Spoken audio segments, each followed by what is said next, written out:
Okay? Coated, uncoated. So you want to talk about maximum protection of iron in steel. This gives you that maximum protection. Actually works better than galvanization, chrome conversion, anodization. It works better than all of those in lab tests. Okay? Now what I want to do, if Lisa, if you can bring over some food items that you would normally find in your kitchen. A lot of people want to have marble countertops, or there's marble tables in restaurants or marble bars. The problem with marble is that it's calcium based, and what happens when these acidic items that you see in front of you come in contact with the calcium, they immediately stain or etch the surface. Now we've put our stone coat on here. It is a coating, you can very barely see it. It is visible. But now I can even write on it with a permanent marker and it won't bleed through. Okay? And Lisa's going to pour some, or hand me some red wine. This is a nice Merlot. So we're going to put a little red wine on here. Normally, you pour red wine on white marble. Not only the acidity in the wine will etch it, it will also stain. Ketchup is highly acidic and stains also, so we'll put a little ketchup on here. And we have some balsamic vinegar and some lemon juice. Lemon juice, probably the worst thing you can do. This is balsamic vinegar. People use this in their salads all the time. Again, immediately will stain and etch the surface. We'll put a little bit of that. And oil, you know, the oil in here, oils just want to stain everything. And then lemon juice. Now lemon juice is highly acidic. If I were to put it on a piece of marble that didn't have the coating, if I just poured it like this and immediately wiped it up, it would be too late. It'll happen in less than 1 second. But what we're going to do during this presentation is we're just going to let all that sit there. Because the biggest problem people think is, oh, if I clean it up right away, I'm saved. You're not. But we're just going to let this sit here for quite a while. Okay? So we have permanent marker, red wine, ketchup, balsamic vinegar, and lemon juice. And we'll let it sit. What we talked about is how we create this super tight structure, right? This molecular structure that grows over the surface and actually becomes the new surface. We talked earlier about traditional paints and coatings under a microscope have large beach ball sized holes, and ours has maybe a pinhole. Again, the analogy of dinner plates covering a surface or sand. The sand, everything can fit together. A good way to illustrate that is here I have a piece of powder coated metal. One side is traditional powder coating. It looks like it's completely covered, 100%. You cannot see any voids. On this half, we put our metal coat over the top of it. And what I'm going to do for it, you can see I've done this a few times, is I'm going to take a permanent marker, which when they described it as a permanent marker, they didn't know about Covell molecular coatings because it's not permanent on here. And what's happening right now, because we've created this tight molecular structure here, this permanent marker is unable to bleed through the surface. Where on the powder coated side, which is a good standard, everybody's been using powder coating for years, it works pretty good, but it doesn't hold up near to what we can do.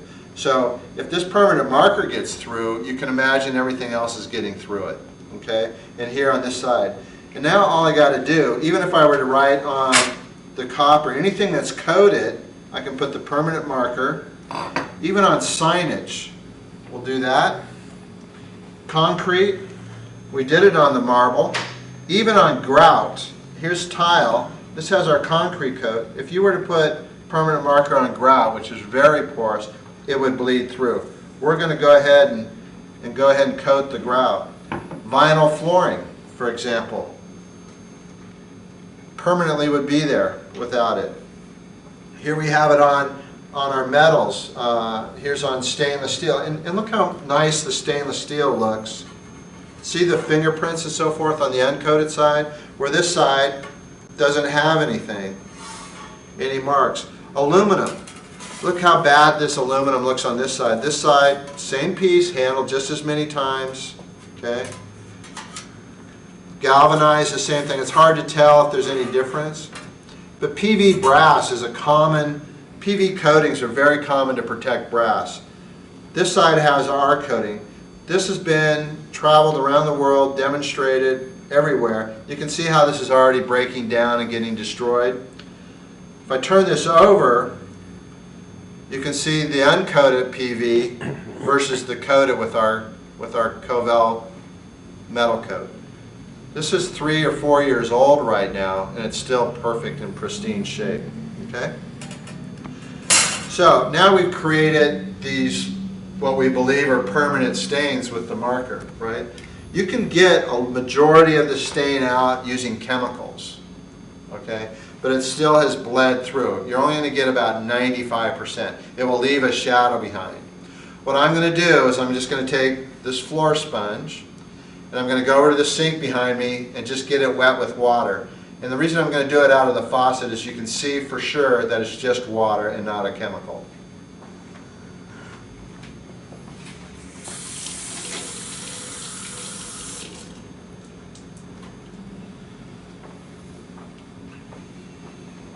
Okay, right here on the copper, 100% gone. No scrubbing necessary. Okay. Here on this piece of metal, okay, came right off on that side. Now this side, you can still see that line. I could get the surface part off, but it still bled through. So it's 100% gone here. Here on the vinyl floor. What's nice about vinyl floor is it's the least expensive floor to put in, but it's the #1 most expensive floor to maintain. Because in a public area, you see in a lot of administrative buildings and so forth, they have to wax it once or twice a month, burnish and wax it. Once you put this on, you don't need to do that. We've been on hotel lobbies for a year now. They've never had to wax them again. I'm just going to take, and the other thing that's, see how that came off? Instantly, okay? Concrete counter.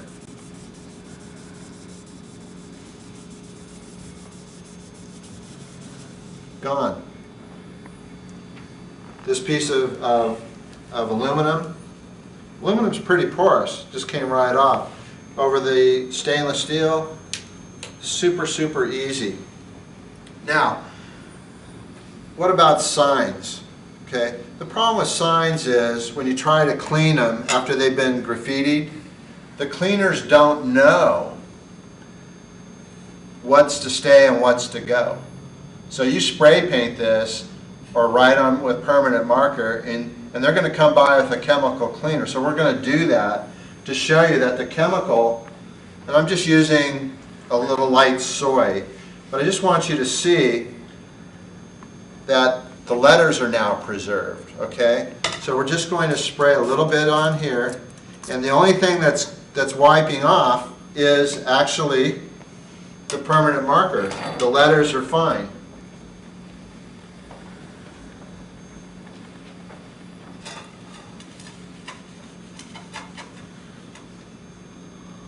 So now you don't have to throw the sign away. The amount of money that can be saved, every time it gets tagged, you nearly wipe it off, okay? And you can use a chemical to wipe it off. In a bathroom, you know, they're going to come in there with bath cleaner and stuff. So once again, I'll just spray a little chemical on here, which is just soy. Do you see it just running off now? That's on grout. Grout is very, very porous. It just wicks it up. So it's great in public restrooms where you get uric acid and so forth migrating. You have that smell all the time because it gets into the pores and stays. Now you can put the coating on there and it'll just clean off the surface. Okay. Here we have on our piece of marble, you know, the permanent marker. I just wiped it right off. If we were to wipe it off on a piece of marble that didn't have it, which is on the back side, I'll show you, we can't get it off, even using a chemical, okay? So again, how this works is it creates that super, super tight structure. So again, we've had this sitting on for quite some time. I'm just going to take a paper towel.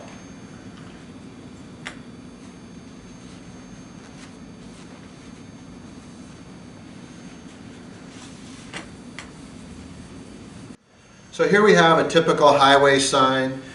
Right now, they're going to this diamond prism reflective backing. And the color they use now is ink. So this sign was brand new, and the California Department of Transportation tried several different coatings to protect this, including ours. So this upper quadrant here is our anti-graffiti coat. The other areas were other competitors, and they tagged the sign and they tried to clean it. Okay? In that process, the sign was destroyed, other than this area right here. This breach right here was full strength sulfuric acid for 24 hours. So it's not impervious to that type of damage, but to normal graffiti, wear and tear. So a sign like this costs about $100. The coating costs a couple dollars. So this sign can be cleaned and cleaned and cleaned. So every time it gets tagged, they save $100.